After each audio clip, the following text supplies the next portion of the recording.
This picture is of my sister, Mom, and I. It just shows how much my mom loved us. We were very close.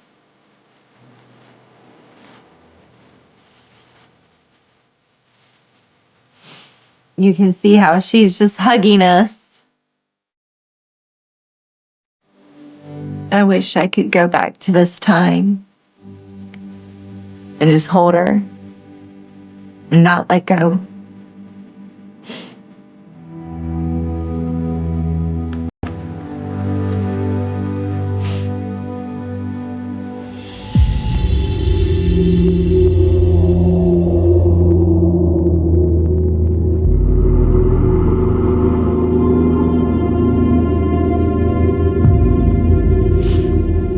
She was dumped in the woods like trash.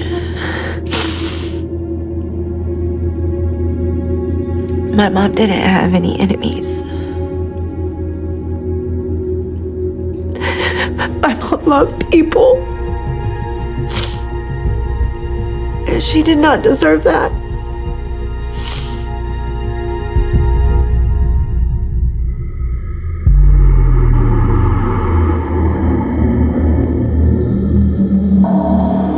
The investigators looked at everyone. Anyone in her life. They looked at my biological father. They looked at Terry. We all knew he did it.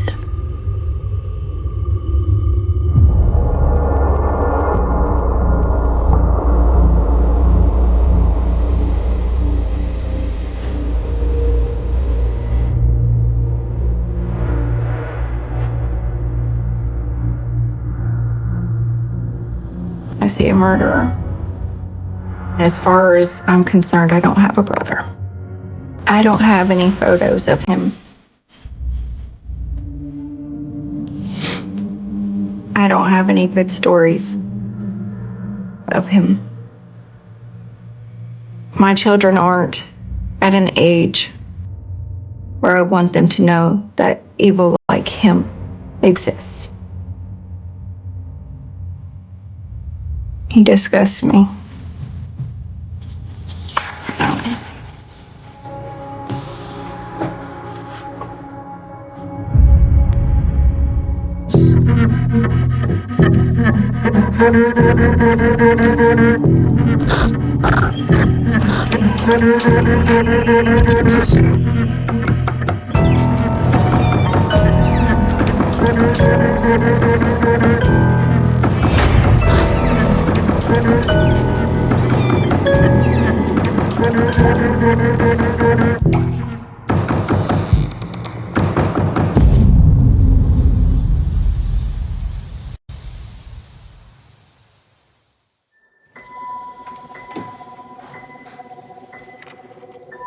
This is a picture of Terry and I when I was a baby and he was 6. It's a very cute picture. We're smiling and so big. You can just tell there was a lot of love there. He was my mom's first child, first baby boy, and she loved him to pieces. He was cute and he was caring, but that didn't last long. It's hard looking at the picture, knowing what he ended up being capable of doing.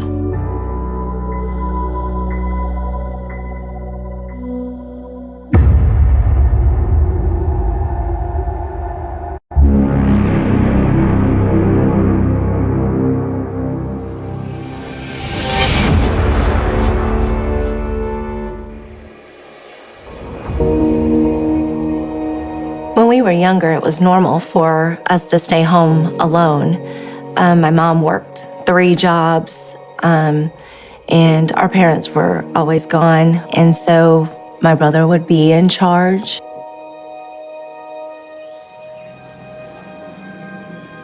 One day we were home alone, and Terry told me to invite 2 of my friends over. I had no idea what he had planned, and he started shooting them with his Nerf guns. And at first, I didn't think anything of it exactly. And they're screaming and they're running through the house, and he had one blocked in the closet.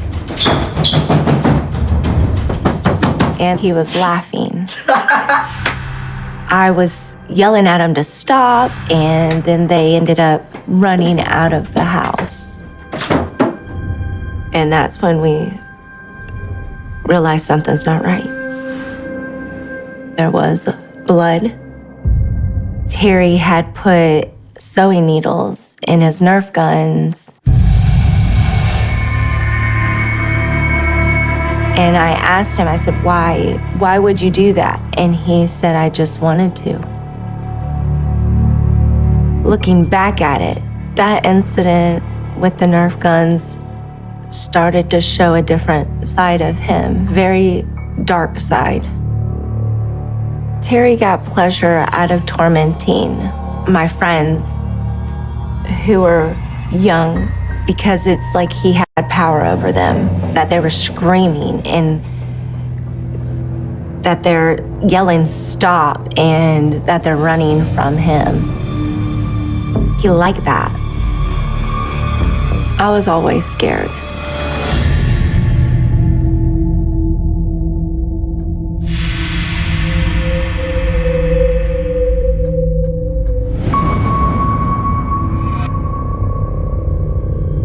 Terry would do these weird games with my sister and I, where he would give us an ultimatum. We would either have to lick his shoe or go inside a sleeping bag head first. And so I remember climbing in the sleeping bag, and he would sit on me where I was trapped, and he would start punching me. And I'm screaming because I'm feeling claustrophobic. I can't move, I can't get out. I'm hyperventilating because I feel like I can't breathe. And you're squirming and you feel like it's just not ever gonna end. I definitely remember panicking about not being able to breathe, because sometimes, he would like sit on it or tie it up. So then we'd, just really scary situations. But I know if you panic and freak out or start to cry or scream or anything, it angered him. It would make him mad. And I think he always enjoyed and got pleasure out of being so dominant over someone. And whenever we confront him, like, why do you do this stuff to us? Why do you always torture us, pretty much? It would be 10 times worse the next time.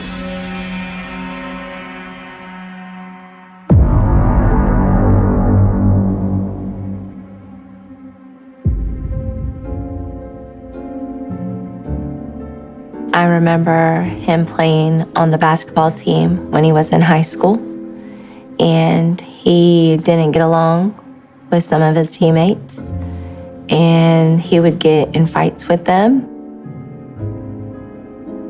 So when my brother came home with the cast on his hand, we were asking what happened, and he said that the kid on his basketball team was running his mouth. So he punched him in it. Terry's demeanor was that he didn't care. He did want a reputation. He was bigger and stronger. And I did think, wow,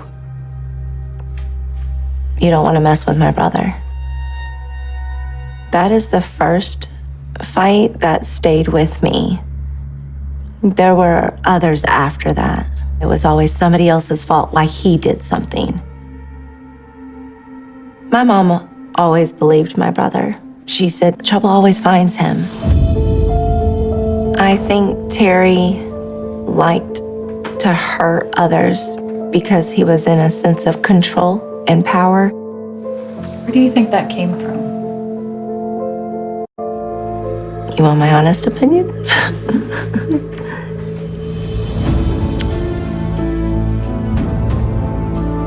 It was his nature. Because we did grow up in the same household, and my mom was very nurturing, yet Terry had this darkness about him. I knew the brother that I grew up with was gone. I didn't know who he was.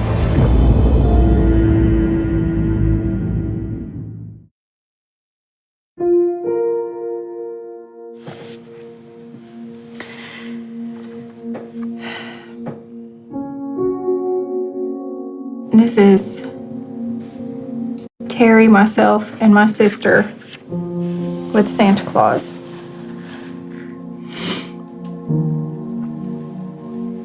I don't know who made my outfit. We were cute kids. He looks like a sweet kid. He doesn't look anything like he does now. It's hard to imagine making sense of any of it. He does not look evil here. He does not look like somebody who could do the things that he did to our mom. It's almost impossible to see that he was a sweet little kid. Because all I know is the monster.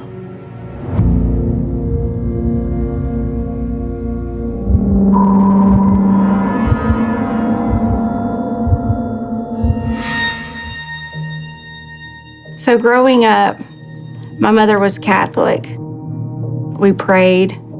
God was very big in our life. He was the center of our household.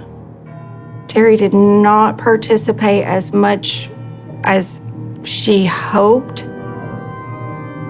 So there was a time that my mom was taking me to church and made him go because he was not acting right.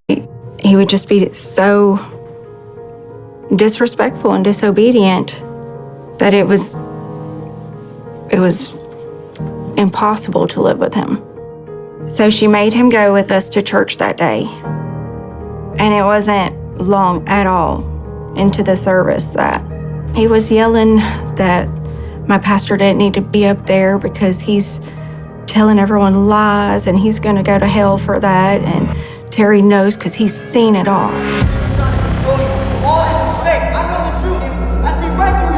Terry had been spiraling out of control. It was gut-wrenching. Just some of the stuff he said, it was so gross and just you couldn't follow it. And you're like, who is this person? We have seen that side of him quite a few times. That's just who he turned into. You never knew what he was going to say or do. But for him to show all my friends and my community that side of him, it was definitely embarrassing. I was sick to my stomach.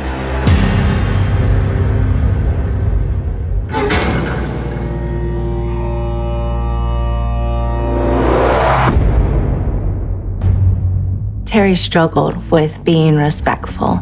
You couldn't tell him what to do. I remember a day where I was in my room and I'm playing and all of a sudden I hear arguing. So I go and peek out from the corner on top of the steps and my brother and my biological father were getting in a fight because my brother was being disrespectful. Terry was always one that wasn't going to back down from anyone or anything. And that's when he got physical with my dad. And they went through my mom's curio cabinet.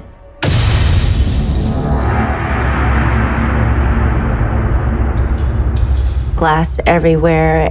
And my mom's over there just screaming, trying to separate them, and she grabs Terry because he had glass and blood all over. And Terry once again made it sound like it wasn't his fault. he wasn't remorseful. It was you come at me and that was what you're gonna get. I didn't understand why any of this was happening. It was very traumatizing to witness.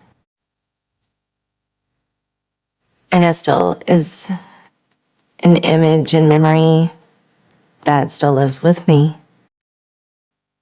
He was out of control. So then my mom reached out to her brother in Iowa for Terry to go move with them. It was not an easy decision for my mom to make, but she felt like she had no other option. My mom was at her wit's end. I did not miss him. It was peaceful when he was gone.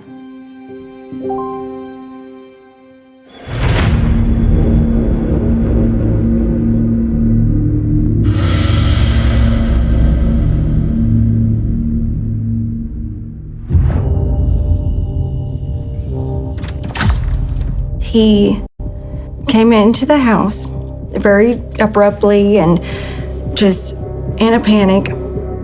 And he was covered in blood and dirt. Of course, my mom goes running to him and it's like, what happened?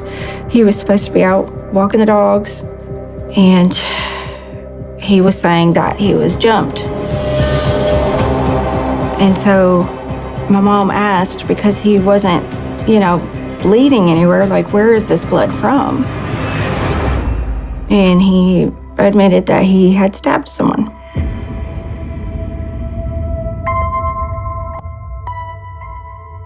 My mother convinced him that he needed to call the police.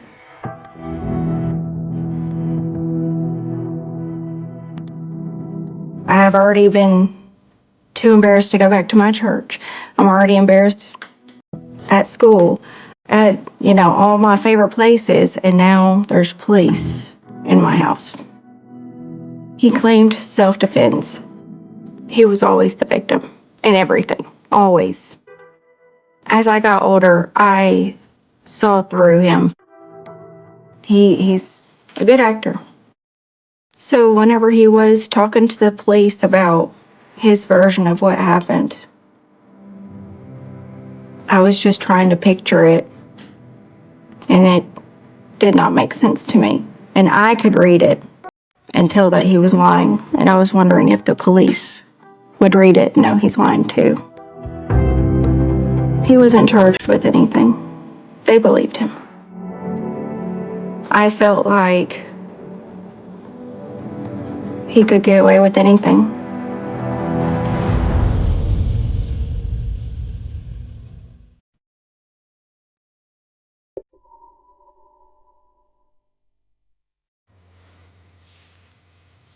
I love this picture.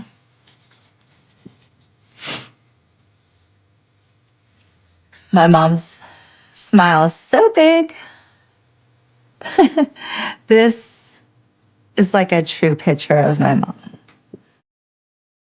A loud laugh, a big smile. Oh, I miss her. I miss everything about her. I miss her smile. I miss her hugs. I miss her voice. In quiet times when I'm alone, do talk to her. Like she's still there. Do you see your grandbabies? Or are you proud of me?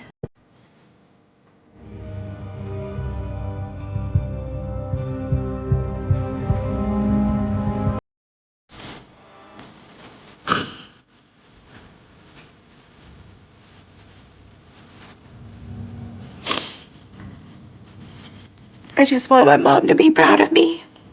And I often wonder if she is.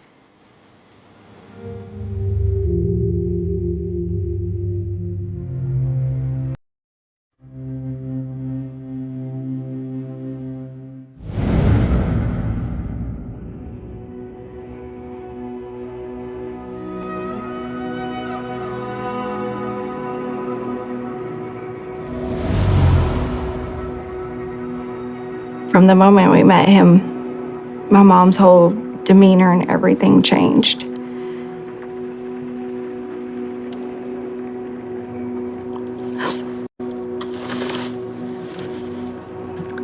I miss him so much. And I got to see what love really looked like.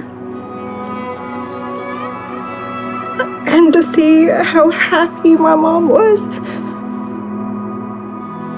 And he took in all of us with all of our baggage and our crazy and such a good man.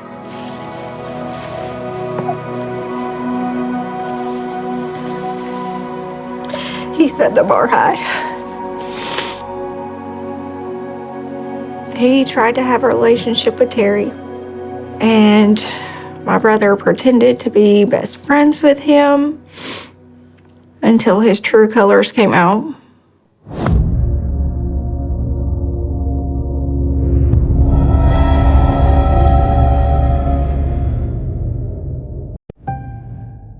I was disappointed because we all had our hopes crushed again.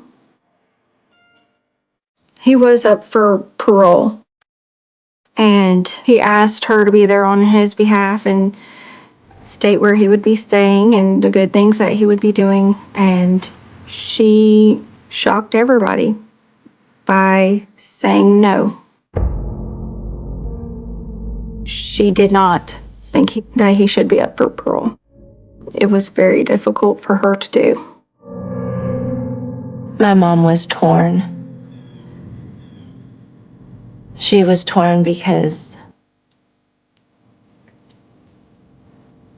she loved her son and she didn't want anything to happen to him. It was a major turning point. He would write her letters letting her know what he thought of her and what a bad mother she was. And he was never going to forgive her.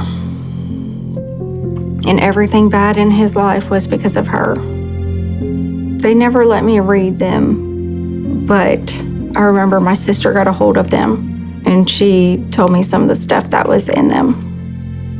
Tabitha told me he wanted to kill her. My mom struggled. She would cry. And my stepdad would just hold her and then he'd get upset. And it got to the point that her and my stepdad were terrified of when he got out.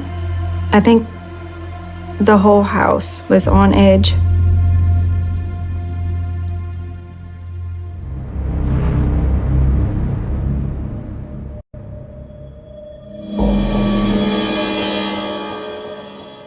My mom and my sister, we were all together, and then my brother got brought up. And my sister was not aware that I wasn't aware of the discovery they made.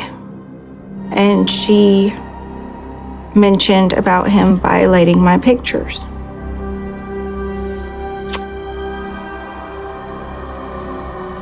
And I was like, what? What are you talking about? And she told me how he would cut me out of my photos and ejaculate on them.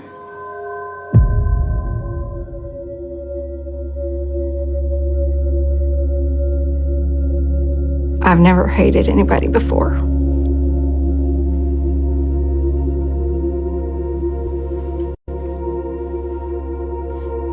He did whatever he could to ruin our lives. And I was done letting him do that to mine.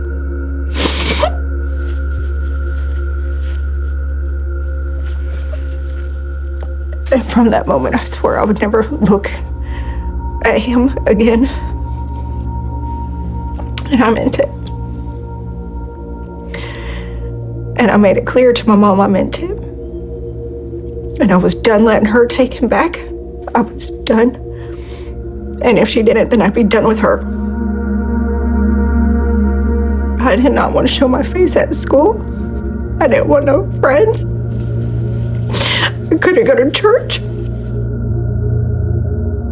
he had taken enough from me. That is a sick, disturbed monster.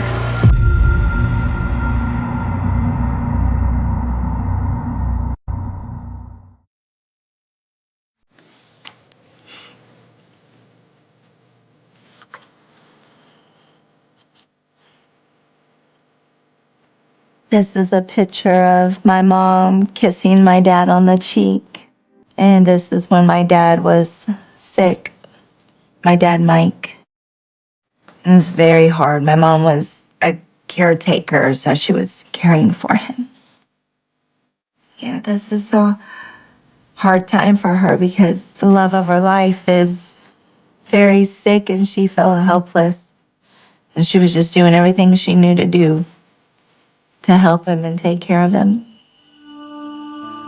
When Mike died, my mom went through so much grief and depression and loneliness. Just so sad.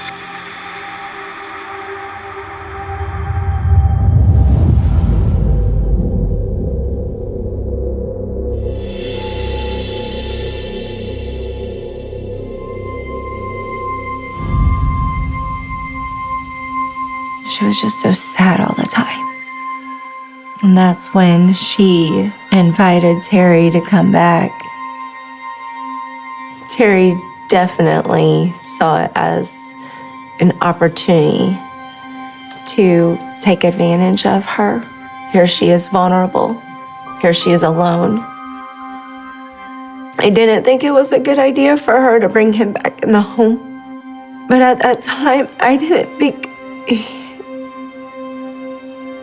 that he wronged her. Like I didn't, like even though I had that gut feeling, I didn't think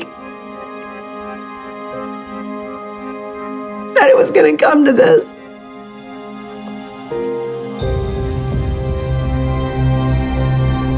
I wish I would have done something to save my mom.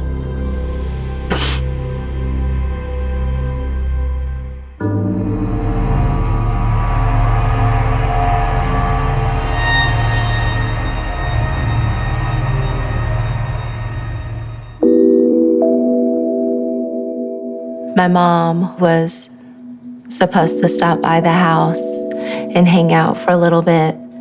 And she called and she just said she was too tired. She seemed a little down. And I just said, okay, Mom, you go home and get some rest, and I love you.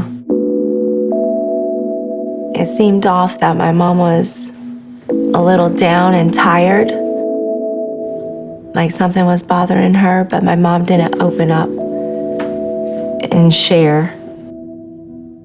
That was the last phone call I had with her.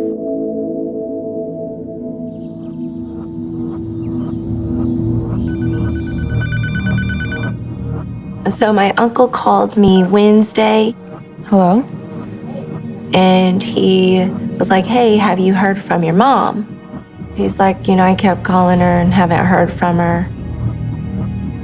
And so we tried calling, it's going to voicemail, it's going to voicemail. And that's when it sank in. There's something wrong.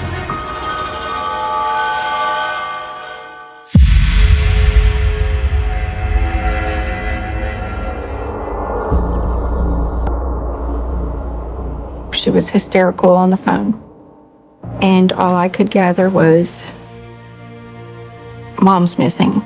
But she just was screaming stuff into the phone. I couldn't understand her. So I hung up and I called my uncle.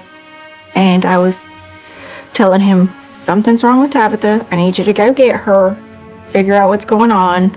She said, Mom's missing. And he said, and your mom is missing. And it still didn't register. I was like, what do you mean? Y'all are 5 miles up the road. How is my mom missing?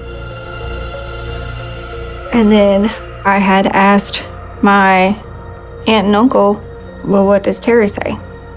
And their response was, all he is saying is that she left.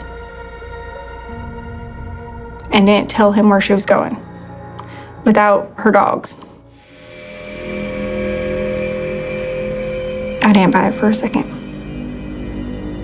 I knew that wasn't true, like point blank. That story is not true. Her dogs were a major red flag. She didn't go to a store. She didn't go to an event. She didn't take us to school without her dogs. If she grabbed her keys, they knew to load up.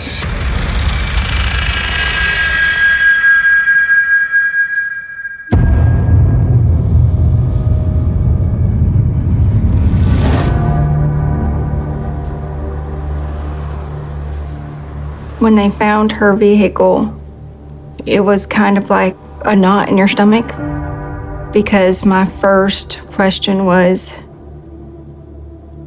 then where is she? And I didn't know if she was kidnapped. I didn't know if she was robbed. Either way, finding the vehicle and not finding her, it's not a good situation.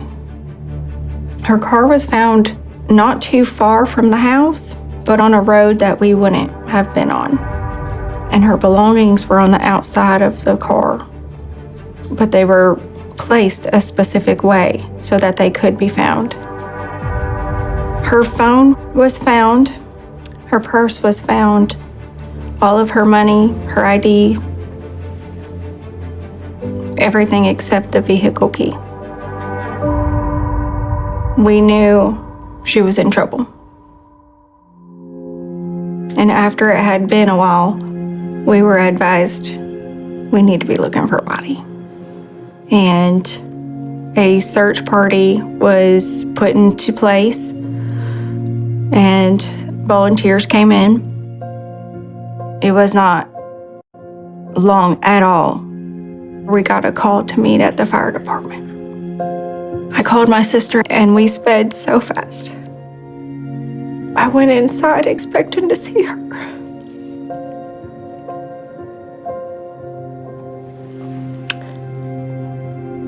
And they said we found a body.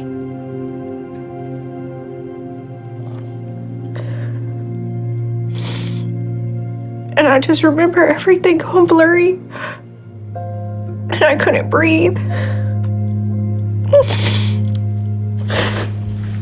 I couldn't see straight.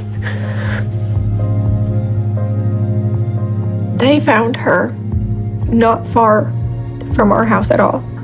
I used to walk to where it is. On the side of the road with a bunch of garbage left there. My mother was strangled so severely her larynx was snapped in half. Nothing made sense. How did this happen?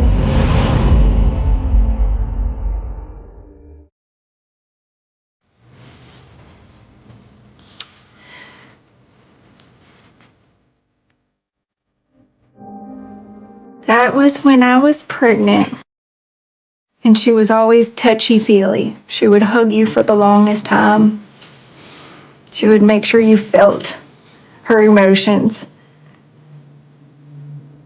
And as a kid, you hate it because you're like, oh, this is so awkward. It's so long. You're so weird. But I would do anything for one of them hugs now.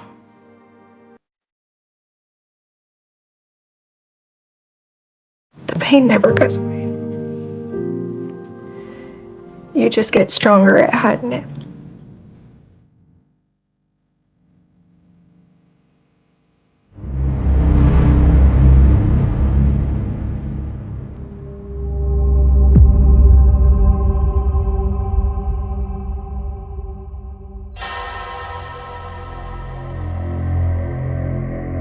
When I walked into the house, it was a very eerie feeling. Terry had taken over the house, so it was very strange to be in the home. It's very unsettling, and I'm shaking, and I'm scared because I didn't want to be around him. I didn't hear you come in. I was asking him how he was doing, and he said, I'm just ready for all this to be over. His eyes looked so dark, and he looked soulless. I've never seen anything like that before. But I did it so they would have a recent picture in case he did run, and quickly got out of there.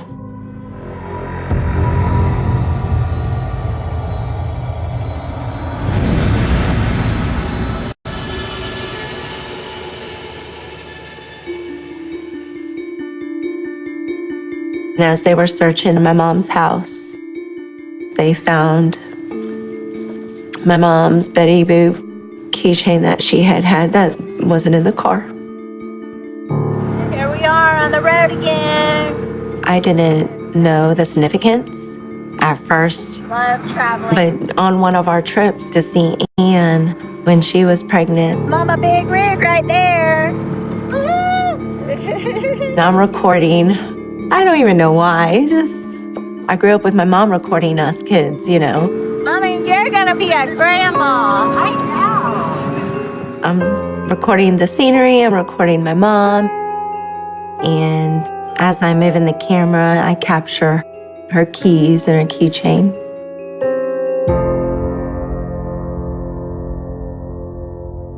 The keychain ended up being one key evidence in the investigation. I didn't even know I had the video of it at the time.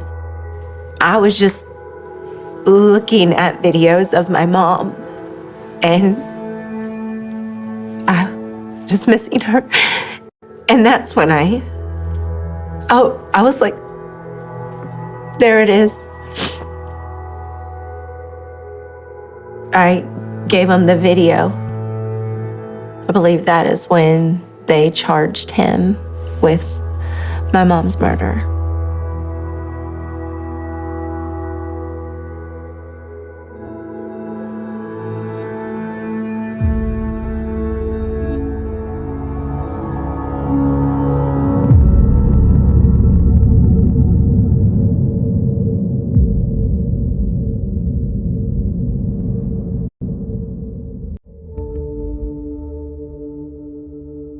I want him to be remorseful and honest for once. And I want him to take accountability. He took my best friend from me. He took my kids' grandma, who they'll never get to meet. I still have nightmares of him chasing me. I get frightened when I see somebody like him, and I hide. And then I have to catch myself. He's locked up. It's not him. I'm ashamed that I'm afraid of him. I'm trying to work on not being afraid and finding that freedom from that fear. It's hard to say, but I forgive him, which isn't easy, and I've had to work on it. And it's not necessarily for him, but for me.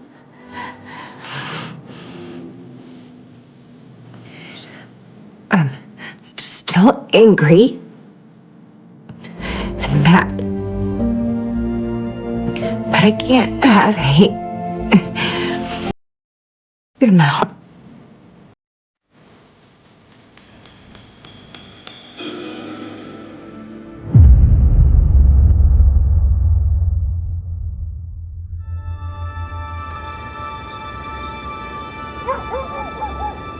I was pursuing the death penalty. But in the state of North Carolina, that was not an option. I believe in in an eye for an eye. And you reap what you sow, and that includes him. Terry Ellison is a monster. How could you hurt the one person who has never given up on you? I wonder all the time how somebody could be that evil and do that. Does he think about her?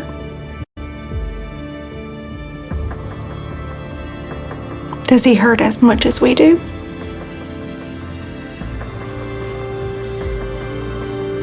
Does he realize what he has taken from this world? I hope God does not have mercy on his soul.